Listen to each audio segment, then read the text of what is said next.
ಗೋತ್ರ? ಮನುಗೋತ್ರ. ಮನುಗೋತ್ರ ನಾಮಧೇಸ್ಯ. ನಕ್ಷತ್ರ? ಕೃತಿಕಾ. ನಿನ್ನ ಹೆಸರು ಹೇಳಮ್ಮ.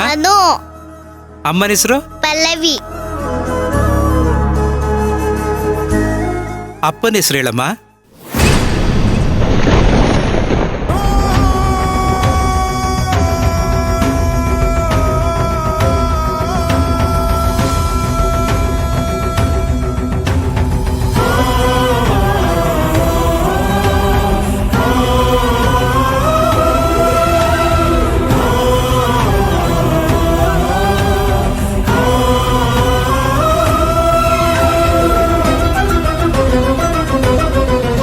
ನಿನ್ನನ್ನೇ ಕೇಳ್ತಾ ಇರೋದು, ಹೇಳಮ್ಮ ಅಪ್ಪನ ಹೆಸರೇನು?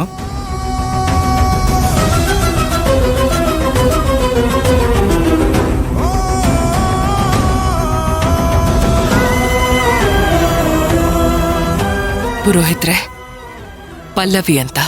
ನೀವು ಅಮ್ಮ ಅಲ್ವಾ? ಅಪ್ಪನ ಹೆಸರು ಹೇಗಾಗುತ್ತೆ?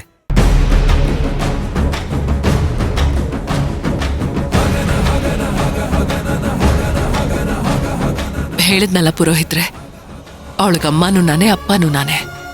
ಅದೇಗಾಗುತ್ತಮ್ಮ? ಅಪ್ಪ ಅಪ್ಪನೇ ಅಲ್ವೇ?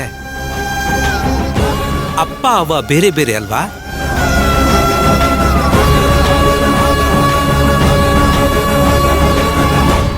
ದೇವ್ರ ಸನ್ನಿಧಾನಕ್ಕೆ ಬಂದು ಸುಳ್ಳು ಹೇಳಬಾರ್ದು. ನಿಜ ಹೇಳಮ್ಮ, ಈ ಮಗುವಿನ ಅಪ್ಪ ಯಾರು?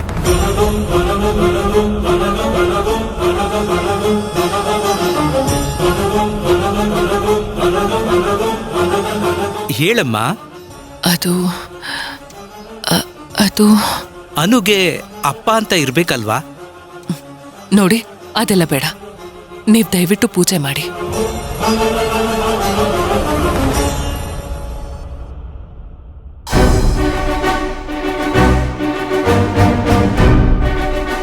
ಅದೇಗಾಗುತ್ತಮ್ಮ? ಈ ಮಗುವಿನ ಅಪ್ಪ ಯಾರು? ಅಪ್ಪ ಇಲ್ದೆ ಈ ಮಗು ಹೇಗೆ ಹುಟ್ಟುತ್ತೆ?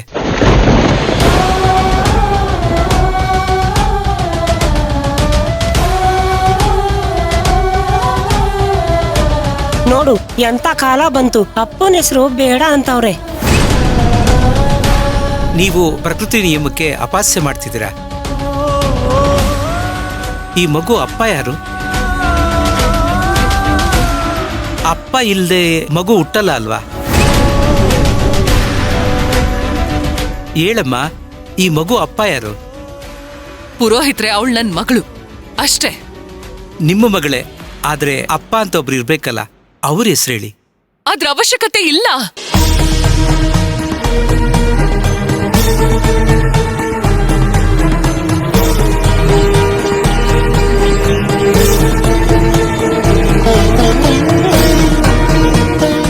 ಯಾಕೆ ಅವಶ್ಯಕತೆ ಇಲ್ಲ? ಮಗು ಅಂತಾದ್ಮೇಲೆ ಮಗುಗೆ ಅಪ್ಪ ಅಂತ ಇರ್ಬೇಕಲ್ವಾ?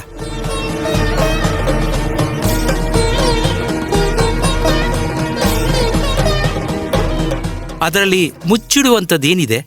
ಪುರೋಹಿತ್ರೆ, ಅದನ್ನೆಲ್ಲ ಬಿಟ್ಟು ದಯವಿಟ್ಟು ಪೂಜೆಯನ್ನು ಮುಂದುವರಿಸಿ. ಹೇಗಾಗುತ್ತೆ? ಅಪ್ಪನ ಹೆಸರು ಹೇಳ್ದೆ ಪೂಜೆ ಹೇಗ್ ಮಾಡಕ್ಕಾಗುತ್ತೆ? ಮಗುವಿನ ಅಪ್ಪನ ಹೆಸರು ಹೇಳ್ದೆ ಇರೋಕೆ ಕಾರಣ ಏನು? ಸಮಾಜದ ರೀತಿ ನೀತಿ ಕಟ್ಲೆಕ್ ತಕ್ಕಂಗೆ ನಾವು ನಡಿಬೇಕಲ್ವಾ?